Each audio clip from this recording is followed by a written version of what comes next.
پاشەوەی ئاخر جار چێکیان کردەوە وتیان 4 کەسمانمەوە کە 4 مناڵن مەعلەسەف هەر 4مان دەرێدا. ئێستا چێشێکی نیهاییەکەینەوانێ ئەم شوێنە بەجێ ناڵین تا بەتەواوی نەگەڕین پاچی نەکەینەوانێ هەر بە دڵنیایی.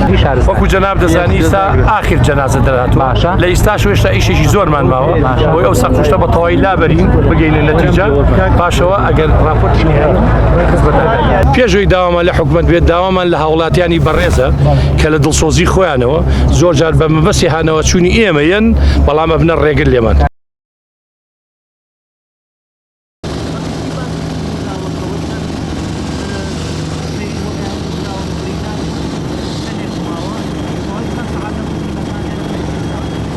ئێمە لە دوێنەوە ساعە 7:40 دقەوانێ ئەو ڕووداوەکە ڕوویاوە سەرجەم تیمەکانی تەندروستی بەرگری شارستانی هەموو هێزە ئەمنیەکان لێرە هاتن بە هانای ئەو خەڵکەوە بەداخەوە کارەساتێکی دڵتەزیان بوو کە توانیمانە لەو ماوەیە 23 کەس بێنی نەدەرەوانێ لەو 23 کەسە 12یان ڕەوانی نەخۆشخانە کراوە 11شیان گیانی لەدەستداوە لە دادوەری پزیشکی سلێمانیایە.